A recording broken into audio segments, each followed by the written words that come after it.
Nos trasladamos a Algete, municipio de la Comunidad de Madrid, donde el 20 de abril de 1997 Eva Blanco Puig fue asesinada a los 16 años de edad.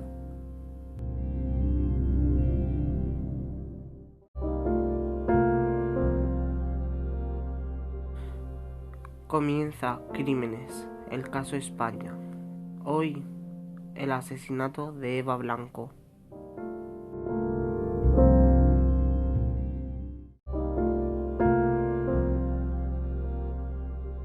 La tarde del sábado 19 de abril de 1997, Eva Blanco estuvo jugando al tenis con sus amigas. Por la noche, el grupo permaneció en una discoteca local hasta las 11:30.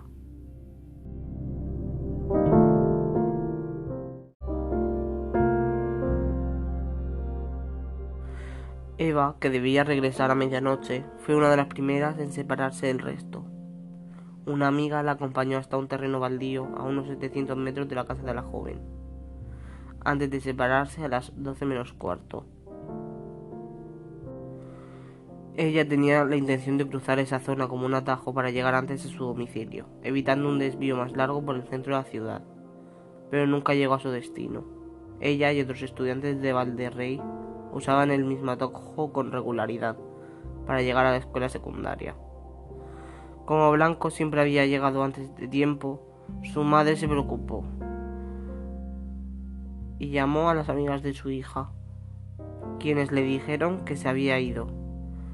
Ella entonces alertó a su esposo, un conductor de grúa, quien la buscó en el pueblo con la ayuda de su sobrino, un policía local y el padre de una de las amigas de Blanco. Al no encontrar rastro de ella, los padres denunciaron su desaparición en la comisaría de la Guardia Civil local a la 1 de la madrugada, pero los agentes se mostraron apáticos ante la posibilidad de presentar un informe de desaparición al cabo de poco más de una hora.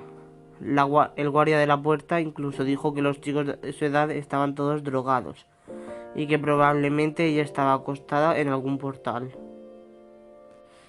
A las 2:30 de la madrugada, familiares, amigos, guardia civil y policía local iniciaron su registro en Algete y la zona que conduce a la cercana fuente de El Saz de Jarama, aunque la Guardia Civil no presentó un informe de desaparición hasta las 8 de la mañana del ya domingo 20 de abril. A mediodía, la familia contactó con la televisión autonómica Telemadrid para solicitar ayuda para dar a conocer el caso. El padre de Blanco visitó la comisaría local de la Guardia Civil en 15 ocasiones durante la noche y criticó a la institución por no registrar los caminos rurales ni utilizar vehículos en la búsqueda antes del amanecer, salvo en un corto recorrido de 20 minutos por Valderrey. La Guardia Civil negó la acusación y dijo que era costumbre esperar algunas horas entre la denuncia de desaparición y su registro.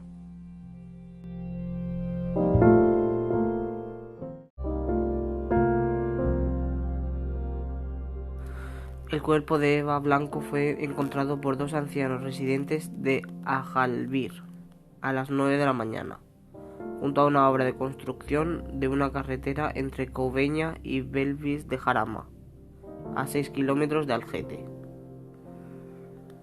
Los descubridores pensaron que pudo haber sido atropellada por un automóvil, pero la Guardia Civil advirtió que la víctima, tendida boca abajo en el suelo, había sido apuñalada varias veces en la espalda mientras intentaba huir de un atacante.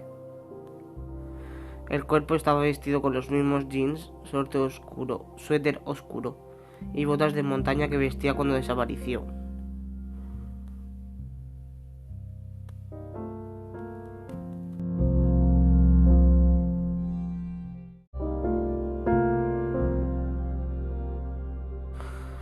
También se supuso que tanto el asesino como la víctima habían llegado a la zona en un vehículo, aunque la lluvia abundante en la noche del asesinato había borrado las huellas de los neumáticos y la mayoría de las demás pruebas forenses. Sin embargo, sobrevivieron algunas huellas de la víctima y de un hombre con mocasines de la talla 42. La Guardia Civil comunicó el hallazgo a la familia de Eva Blanco a las 3:30 de la tarde.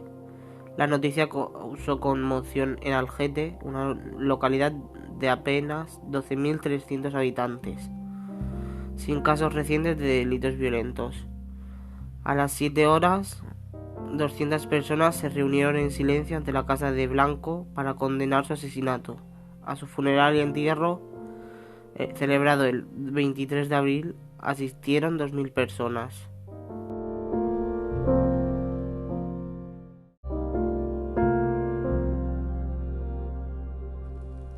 Eva fue apuñalada por la espalda 19 veces antes de morir por la pérdida de sangre alrededor de las 4 de la madrugada. El arma homicida era una navaja de entre 8 y 10 centímetros de largo y 1 centímetro de ancho. La primera puñalada en el costado del cuerpo se hizo mientras estaba sentada en un vehículo, y el resto después de que saliera e intentara correr cuesta arriba junto a la carretera. Muchas de estas heridas posteriores, en su mayoría encontradas en la oreja y parte posterior de la cabeza de Blanco, fueron superficiales y se interpretaron como pasionales, mientras que la primera herida fue profunda y pudo haber sido fatal incluso en ausencia de todas las demás. El himen de Blanco había sido desgarrado y el semen del mismo hombre se encontró en su boca, vagina y ropa interior. También se extrajo una fibra roja de la boca de Blanco, que posteriormente fue identificada por el Centro de Documentación y Museo Textil de Tarrasa como perteneciente a un tipo común de tapicería de automóviles, lo que confirmó que Blanco había estado en un vehículo después de su desaparición.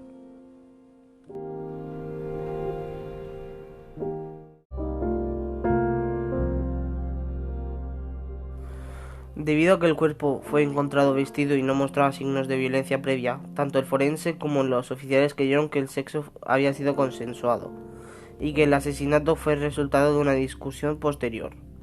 Por el contrario, los padres de Blanco pensaron que su hija había sido secuestrada y violada a punta de cuchillo y que luego fue asesinada para evitar el enjuiciamiento del crimen cometido. La Guardia Civil inicialmente creyó que el caso se cerraría tras una breve investigación.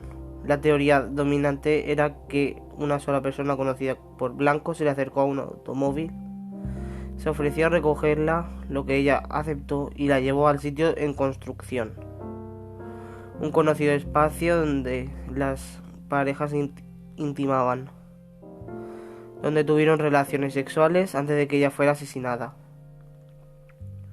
El primer sospechoso fue su exnovio, un residente de Fuente del Saz, que recientemente había roto con ella. Sin embargo, fue descartado tras ser interrogado por la policía. Posteriormente, la investigación se centró en hombres adultos conocidos por la familia de Blanco y quienes ella podía confiar. El 29 de mayo, el gobierno anunció que la Guardia Civil encontró el caso más complicado de lo esperado y que ya no excluía a un extraño como autor. Los amigos de Blanco afirmaron que ella nunca aceptaría que un extraño la llevara y que debió haber sido obligada a subir al automóvil. Otros vecinos relacionaron el crimen con un extraño vehículo azul visto en el pueblo siguiendo a otra chica alrededor de la medianoche. Uno de cuyos ocupantes era un hombre rubio de unos 20 años. Sin embargo, nadie registró la matrícula del coche.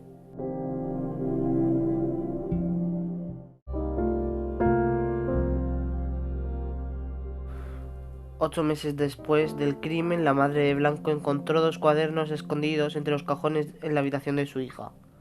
Estaban etiquetados como 95-96 y 96-97.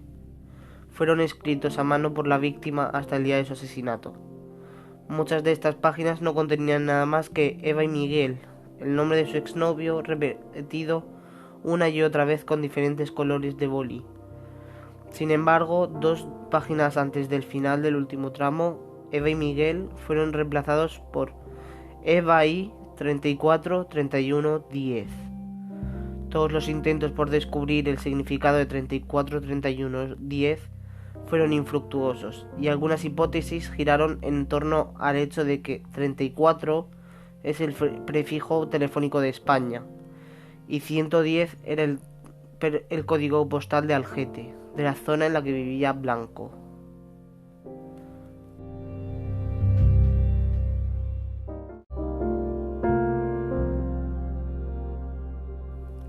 En 2007, 30 agentes habían trabajado en el caso y se había solicitado información sobre casos similares a otras oficinas de aplicación de la ley, incluidas la Ertzaintza y el FBI.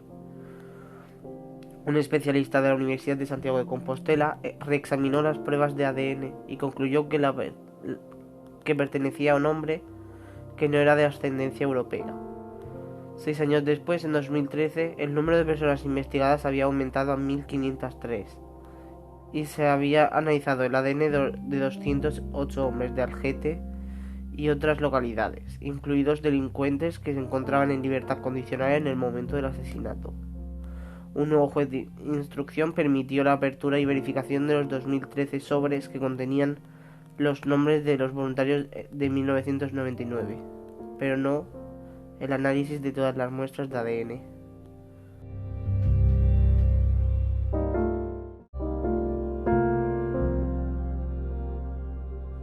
Eva, un expediente abierto. El 26 de abril de 2013, el programa de investigación de La Sexta, equipo de investigación, emitió un programa sobre el caso con el título Eva, un expediente abierto. En él se recapituló la evidencia conocida e incluyó entrevistas con los padres, amigos, maestros, oficiales que trabajaban en el caso y Vicente Garrido Genovés, psicólogo y criminólogo que ganó notoriedad cuando ayudó a identificar al asesino en serie Joaquín Fernández Ventura en Castellón en 1998. Garrido discrepó de la teoría de la Guardia Civil de que el asesino era un novio secreto de Blanco, argumentando que ella no accedería a encontrarse con un amante 15 minutos antes de su toque de queda por el riesgo de exponer tal relación. Su perfil criminal era de un acosador, alguien a quien Blanco no conocía o apenas conocía. La falta de heridas defensivas podrían explicarse porque la víctima fue amenazada antes de acceder a tener relaciones sexuales con el agresor. El criminal sería de poca inteligencia, sin educación, con una profesión poco calificada y emocionalmente inmaduro, ya que buscaba sexo con un adolescente más que con una mujer de edad más cercana. Probablemente no tenía familia porque se habría dado cuenta de que llegaba tarde y le habrían preguntado al respecto. También era posible que continuara su carrera criminal en otros lugares de España y que estuviera en prisión por otros delitos.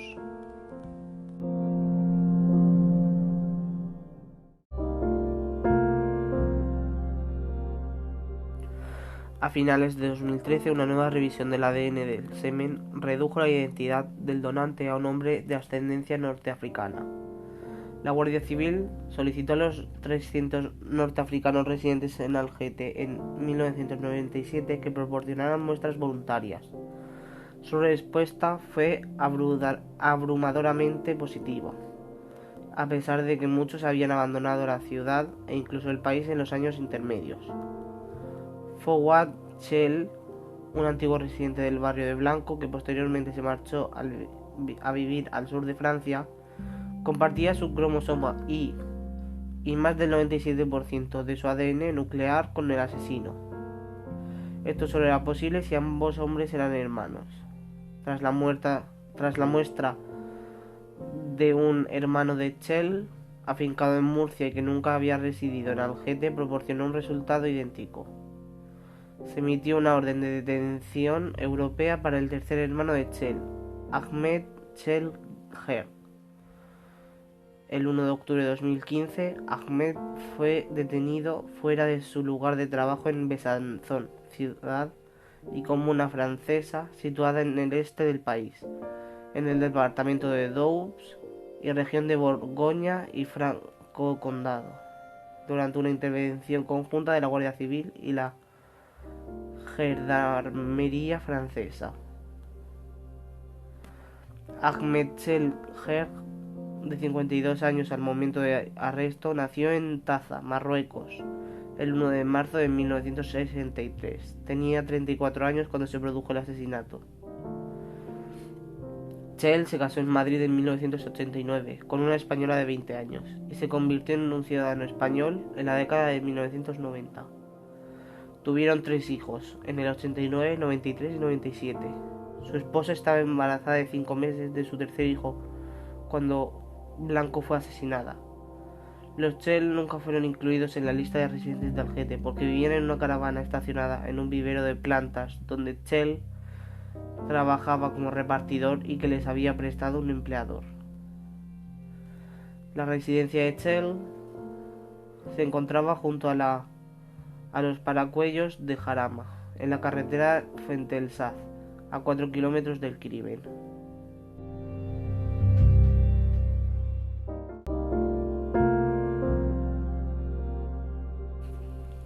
El 5 de octubre de 2015, Ahmed intentó sin éxito cortarse la vena yugular con un vaso de cristal en su celda, pero aceptó ser deportado a España para ser juzgado 2 días después. El 9 de octubre, Chell aterrizó en la base aérea de Torrejón bajo la custodia de la Guardia Civil. En la audiencia preliminar del 13 de octubre, Chell se negó a hacer una declaración, pero aceptó dar una prueba de ADN, siguiendo el consejo de su abogado en ambos casos. Fue acusado formalmente del asesinato, violación y detención ilegal y fue recluido en la prisión de Soto del Real, en espera del juicio, luego de que se le negara una solicitud de su abogado para que lo liberase hasta que llegaran los resultados del ADN. Las pruebas confirmaron que Chell como el origen del semen incriminatorio, más allá de toda duda. El 19 de octubre, la defensa de Chell solicitó sin éxito su liberación en espera del juicio. Su abogado argumentó que no había evidencia que vinculase a su cliente con el crimen, además del ADN, que la hipótesis que funcionó durante los últimos 18 años por parte de la Guardia Civil era que Blanco había subido voluntariamente al automóvil de un adulto que ella conocía y que había consentido mantener relaciones sexuales antes de ser asesinada, según la misma investigación. Como resultado, no tenía sentido acusar a Chell de haber violado a Blanco.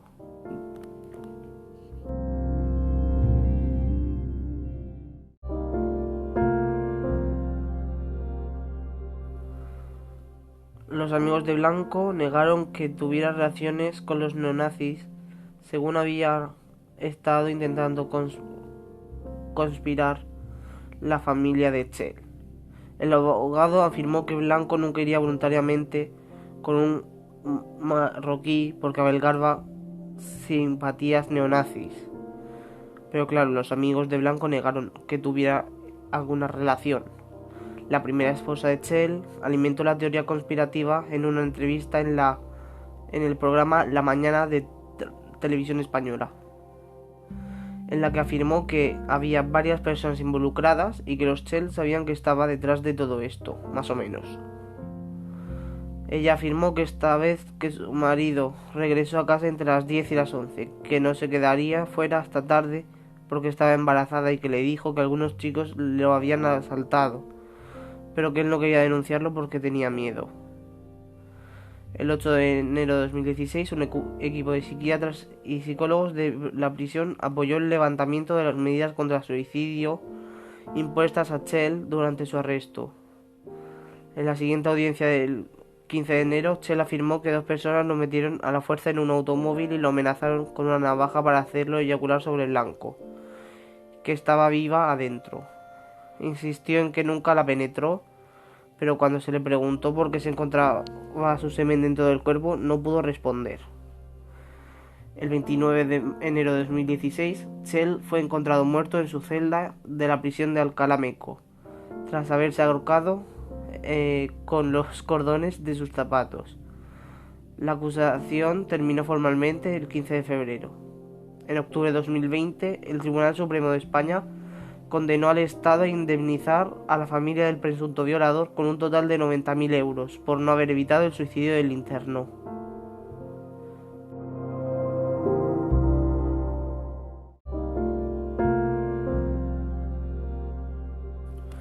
Y aquí termina el caso Eva Blanco, un caso mediático, pero donde no se ha podido recabar tanta información. El mes que viene comenzaremos con unas nuevas entregas de serie, ya que es un caso que tuvo al fin y al cabo 2 asesinatos, un enjuiciamiento injusto y más de 20 años de silencio, y ahora es cuando se va a saber todo y nosotros estaremos aquí para contároslo todo. Hasta entonces, que la curiosidad no mate al gato.